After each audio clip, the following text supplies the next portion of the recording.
Hey, welcome back. This is Gary Brown Forging On, but we're talking about quarantining and all the virus issues. Well, we're not talking about that. I'm not an expert in, diseases, but I am talking about. I want to talk to you today about some homeschooling things, and especially if you're new to it and you're working from home and everybody's trapped at home. I did some previous videos about like an overview of the benefits and kind of a little background. And I'll link those up here. But like I said in the other videos, I've worked from home off and on. My wife homeschools. She was actually a teacher that when the kids were born, she stayed at home with them while they were little and was supposed to go back to teaching as when they went to school. But she decided to try homeschooling, and we homeschool both our children up through from kindergarten through 12th grade. So, and I've worked from home, off and on various amounts. Right now, I'm working from home full time, like a lot of people are. But if you find yourself you're home now and you're homeschooling for the first time and you feel overwhelmed, just take a breath and just relax, because it's not bad. You're not going to be all wore out, and you just need to plan ahead. So if you're feeling overwhelmed, there's a lot of homeschooling communities. There's homeschooling advice online, and there's a lot of benefits to homeschooling. When your kids they understand that they're going to get done faster because they're not wasting time with because they're sitting in class, they get through, and they got to wait for everything else, and they got to wait for everything else. There's a lot of time when they're in school to when they leave that is just a waste. And so they'll work on their classwork, they'll get through faster, and they'll have more time to spend doing whatever they want, playing games or goofing around. I would say going out with their friends, but they can't get together with their friends right now. So. But one thing you need to do if you're homeschooling, you need to if you're homeschooling and you are trying to work from home at the same time, you're going to need to take some breaks. That's one thing you're going to find out with your children. Even if they're trying really hard, sometimes they may not be trying. They may be goofing off because there's distractions. But you want to put them in a place where they can't be distracted. You don't let them do it with the TV on. Sit them at the dinner table as long as there's no TVs in sight and things that'll distract them, and seeing outside, and they want to go. If you can designate a room as the school room and it's just blah, and they can focus because there's no distractions, they'll focus on their school. So if you can do that, we did them at the dining. We actually had a room designated for a schoolroom, but we never used it, and we put them at the dining room table most of the time, and when they're doing all the written stuff. Now we use books. Of course, I don't know what your situation is. Maybe the public school is providing you with the curriculum and the logins and everything you need to know, and you have to still sit this as long because you're watching a teacher. It could be, but if they are just doing a curriculum and you just have to follow it and turn something in, then make sure they're doing the work. Don't do it for them, because that's not helping them or you.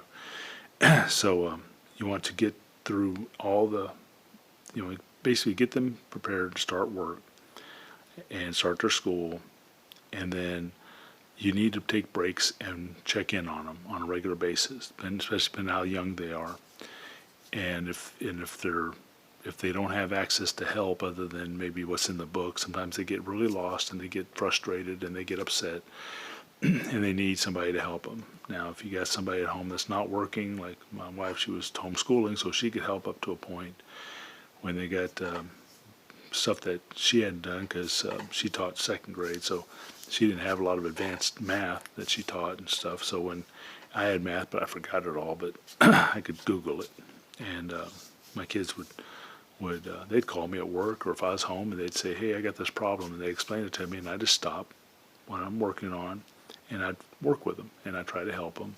make them understand, and once they got a grasp of it, I said, now you work on the next ones, and I go back to work. Sometimes when that happens, just keep track. If you can do that. I don't know your work situation, but I just have to get things done for my work. And so if I have to take 30 minutes to go explain a problem, or 10 minutes or 15 minutes, then I just work longer at the end of the day to make that time up. So, don't get frustrated with them. Take the breaks. And if you can't take the breaks, then you might have to tell them, go on to the next thing, and I'll come when I get a chance. I will come help you with the problem that you're having. Or maybe they're dealing with a teacher from the school because they're going that way, and they can, get help through them and maybe not even bother you too much. But you want to be able to help them when they need it, because if they don't get the help, they will look for distractions, and then you've lost it. So keep them going and get a plan. Think ahead of time. The night before, say, what do you got tomorrow in classes? Get it all laid out. Know what they're going to do, how they're going to work on it, and that way you're not getting surprised. Be authoritative with them. You have to set the boundaries. You have to be the parent, and now you're the parent and semi-teacher, depending on whether or not they've got a teacher teaching them online or something from a public school, or if they're just doing it all from home, then you are the teacher. They're just providing the curriculum. So you need to keep them structured. You need to have boundaries, and you need to be the authority figure and not their friend. Okay, you need to make sure they're doing it. I mean, you got to yell at them and and tear them up and all that stuff, and because they'll never learn that way. But you help them. You just don't let them run around and go crazy and not do their school.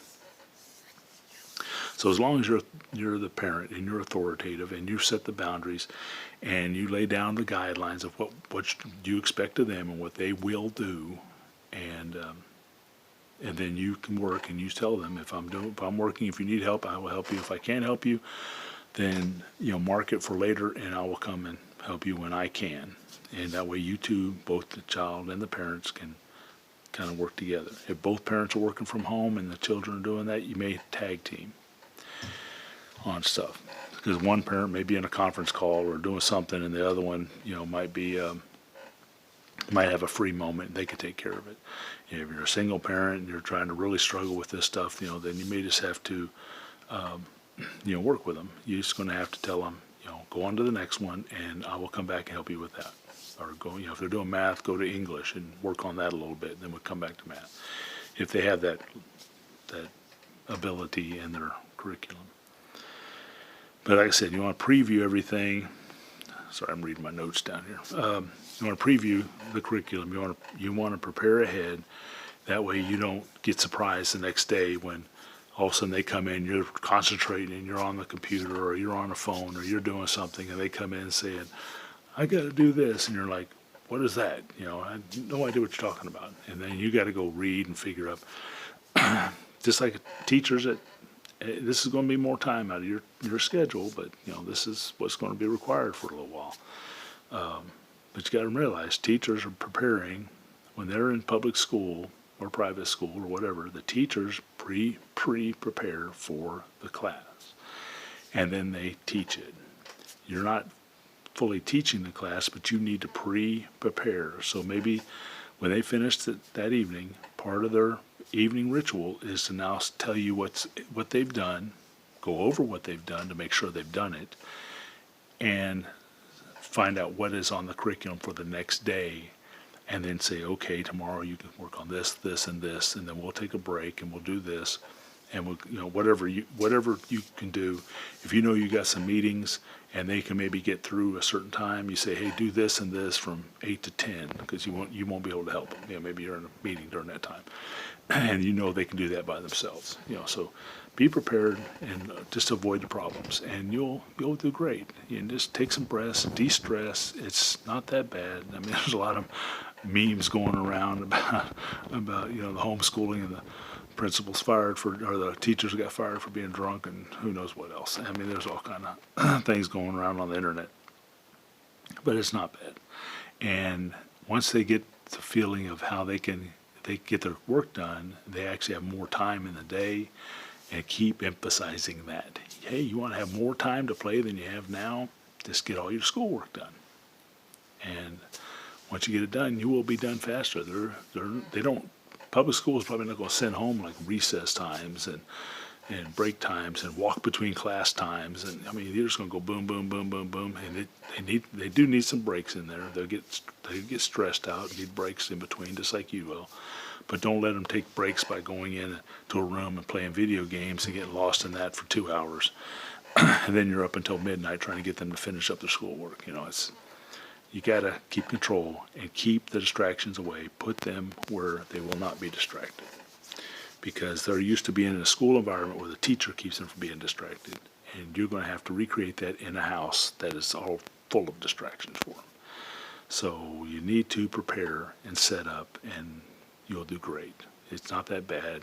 You'll have a good time, and you may have a little bit more work involved, but it's not hard, and you can do it. And I know it's doable. So if you got some questions or something, put them down below. I may or may not be able to answer them. Like I said, I'm just talking from my experience. I'm not an expert on anything. I'm just telling you what I've gone through for the past 15 years or so, and my wife and I. And so, and like I said, we've gone through it fine, and there's been some harder times and easier times. So, the kids will become self-motivated more, and when they know they have to get it done, to have that free time, they become a lot more sufficient, and have the motivation and the drive, and they could really do great. So you all have a blessed day, and we'll talk to you later. Bye-bye now.